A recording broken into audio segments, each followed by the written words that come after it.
નમસ્કાર મિત્રો, સ્વાગત છે ફરી એક વાર તમારી યુટ્યુબ ચેનલ ગુજરાતી સાહિત્ય વિદ નિકુંજ ચેનલમાં. હું નિકુંજ પ્રવાસનું તહે દિલથી સ્વાગત કરું છું.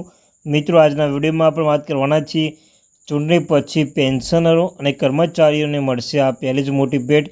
પેન્શનો અને નિવૃત્ત કર્મચારીઓ બંને હાથે લાડવા. મિત્રો, મહત્ત્વની અપડેટ, સારી અપડેટ આવી રહી છે, તેના વિશે આપણે વિડીયોમાં ચર્ચા કરવાના છીએ. તે પહેલાં મિત્રો, વોટ્સઅપ ગ્રુપ અને ટેલિગ્રામ ગ્રુપ બંને બનાવવામાં આવી છે. લિંક ડિસ્ક્રિપ્શન છે, તમે અવશ્ય રીતે ત્યાં પણ જોઈ લેજો. સૌપ્રથમ મને મારી ત્યાં પહોંચાડવામાં આવે છે. તો મિત્રો, આપણા ચેનલ પર સરકારી કર્મચારી બાબતે કોઈ અપડેટ આવે, પગાર બાબતે આવે, પરિપત્ર બાબતે આવે, નિવૃત્ત કર્મચારી બાબતે, કોઈ પેન્શન બાબતે, ડીએ બાબતે, આંગણવાડી બાબતે હરેક માહિતીના ચેનલ અપલોડ કરવામાં આવશે. ચેનલને સબસ્ક્રાઈબ કરવાનું ભૂલશો નહીં. તો મિત્રો, વધારે સમયને બગાડતા વિડીયોની શરૂઆત કરીએ છીએ. તો મિત્રો, શું તમે એક સરકારી કર્મચારી છો? જો તમે એક સરકારી કર્મચારી હો તો આ સમસ્યા તમારા માટે ખૂબ જ મહત્વ બની જશે. સરકારી કર્મચારી માટે આ સમય એક ગોલ્ડન પીરિયડ જેવો છે, કારણ કે સરકારી કર્મચારી પગાર વધારવાની થઈ ચૂકી છે. જાહેરાત ચૂંટણી પછી સરકારી કર્મચારી મળશે. લોકસભા ચૂંટણી પછી સરકારી કર્મચારી ગવર્મેન્ટ તરફથી મોટી ગિફ્ટ મળશે.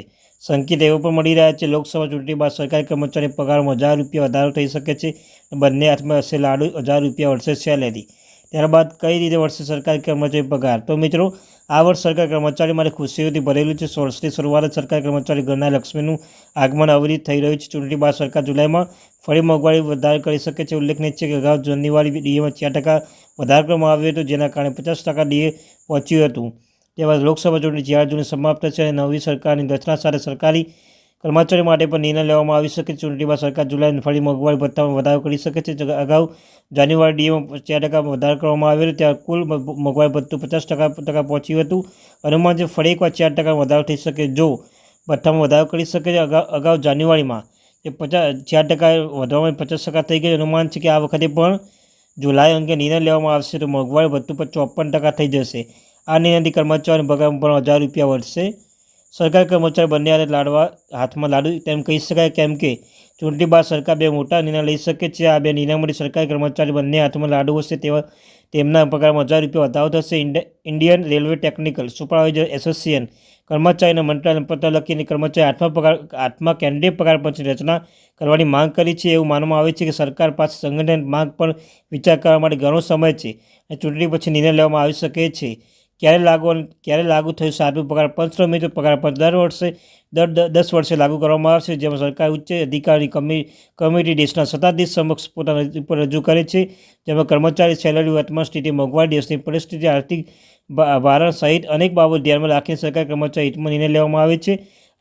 તેમના મળવાપાત્ર પગાર, આર્થિક લાભો વધારો કરવામાં આવે છે. જ્યારે ગુજરાત દેશનું પ્રથમ રાજ્ય છે જેણે સૌપ્રથમ વાર સાતમું પગાર પંચ તારીખ 16/8/26ના ઠરાવથી ગુજરાત સરકાર કર્મચારીઓનું લાગુ પાડ્યું હતું. 1/1/2016થી અસરથી સાતમું પગાર પંચ અમલી કરાયું છે અને બેડ અને ગ્રેડ પે સિસ્ટમ બદલ મેટ્રિક્સ અમલી કરાઈ છે. ત્યારબાદ મિત્રો, દર 10 વર્ષ કરવામાં આવે છે પગાર પંચની રચના. જેમ કે જો સરકાર ચૂંટણી પછી સત્તામાં આવશે તો સરકાર આઠમા પગાર પંચની વિચારણા કરી તેનો અમલ કરી શકે છે. જો આઠમા પગાર પંચ અમલ કરવામાં આવે તો ચૂંટણી બાદ એક સાથે કરોડો સરકારી કર્મચારીઓ પગારમાં ₹1000 ધરખમ વધારો થઈ શકે છે. 10 વર્ષમાં પગાર પંચની રચના કરવામાં આવી છે અને સાતમા પગાર પંચની રચના એક દાયકો વીતી ગયો છે. તો આઠમા પગાર પંચ લાગુ થાય તે પહેલાં કર્મચારીઓ કેટલો ફાયદો થાય? તો મિત્રો, સરકારી કર્મચારીઓ પગાર પંચની ગણિત પણ સમજાય જેવું છે. ઉદાહરણ તરીકે, કોઈ સરકારી કર્મચારીની બેઝિક સેલરી ₹50,000 હશે તો જુલાઈ ડીમાં 4% વધારો કરવામાં આવે તો પગારની ₹2000 વધારો થશે.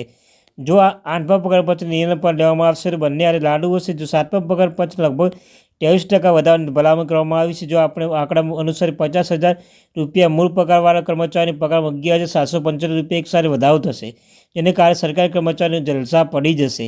તો મિત્રો, આ લેટેસ્ટ અપડેટ. આવીને અપડેટ માટે ચેનલને સબસ્ક્રાઈબ કરવાનું ભૂલશો નહીં. મળીશું નવી એક અપડેટ સાથે. Thank you very much.